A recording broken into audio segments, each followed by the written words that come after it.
everybody. Welcome to the Jerry and Dr. Laura Show at the beautiful Plano, Texas. Sponsored by the Auto Shop. The Auto Shop. The one and only. This is Jerry Kezhaya, and I am Dr. Laura Schwalik. And today we want to tell you a little bit about one of the things that happened in the shop. This is more of a serious episode than the last time. But this happened when someone brought their vehicle in for a state inspection, a vehicle state inspection. So, take it away. Okay, I'll take it away. No, I'm not going to take it away, but I'll tell the story. How's that? So the car came in, check engine light did not function. It was, there was nothing problem. Our technician put it on the machine and ran the test, and it failed. And the reason that it failed is because the check engine light did not come on. Why did the check engine light not come on? Well, that's a great question. I'm glad you asked.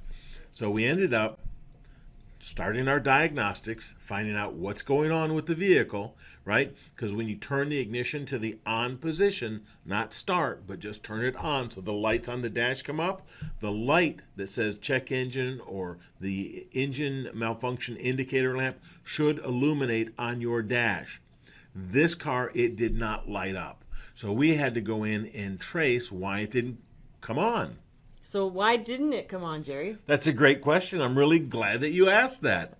Somebody who did nefarious work pulled the bulb out of the dash and made sure that it would never come on.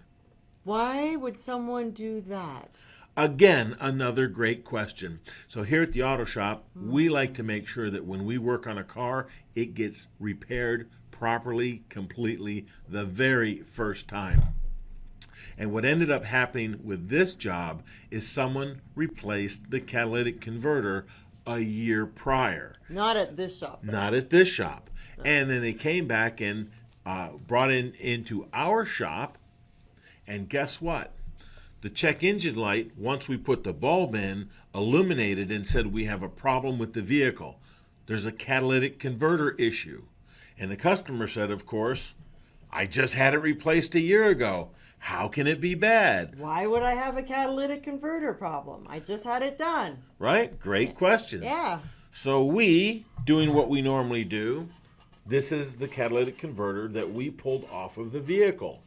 And the crazy part of it is, the reason the light came on is because if you look inside, there's nothing in there but my eyeball right now.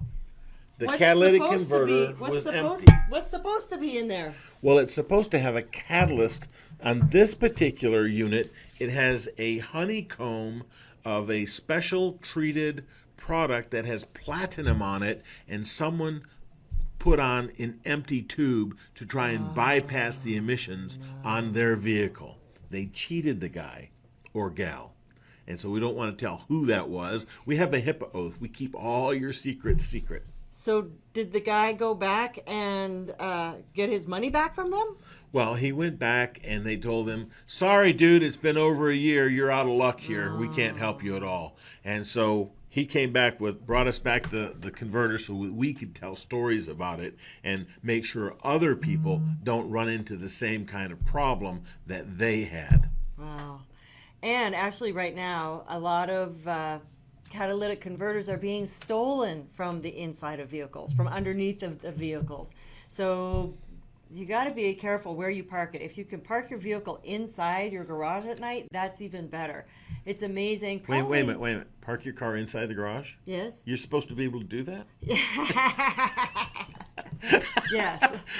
Park it in a safe place so someone doesn't get under your vehicle and steal the catalytic converter, because they can get $70 or plus for a catalytic converter, but it costs a lot for you to have it replaced. Yeah, we had one black market catalytic converter was stolen, and the guy said he got $300 for it. And what they do is they come by with a zip saw and they just cut it. They're in and out of underneath your vehicle in less than a minute. You never even knew they were there until you start your car up, and all of a sudden it makes this really crazy noise that you've never heard before. It sounds like a car with no muffler. Go figure. Well, that's exactly what it is, I guess. Part of the converter's job is to also quiet it down. It acts like another muffler in the system. Wow. Okay. So Bad news for anybody that does that. It is illegal. You cannot drive your car in Texas without a catalytic converter unless it's a pre-1974 vehicle. 1974 is when they started putting catalytic converters on vehicles here in the United States, and that's probably way more information than most people want to know, but, I am the car guy. Yep. And we have some good news. Good news? Yes, the good news I love good news. That we are giving away turkeys. Yes, we are. Whenever you bring your vehicle in between now and Thanksgiving, it's the dancing turkey. It's solar powered. Yeah, it's got the solar power panel here. It's so cute. When it gets light on it, it will dance for you. We only have a limited number of these, so schedule your appointment now. You can call us at 972-578-0588 to schedule your appointment, or you can go online at www.theautoshop.com and schedule your appointment there. Just click on schedule the appointment and schedule your appointment soon, because I know we don't have very many of these left. So come in and get your dancing turkey from the Auto Shop. And with that, I think that's all I got for today. Okay. It's a beautiful day. It's the 12th of November here in Texas. It's going to be almost 80 degrees. Get out there and enjoy that sunshine. Yes. See you, everybody. See you next time. Bye. Bye.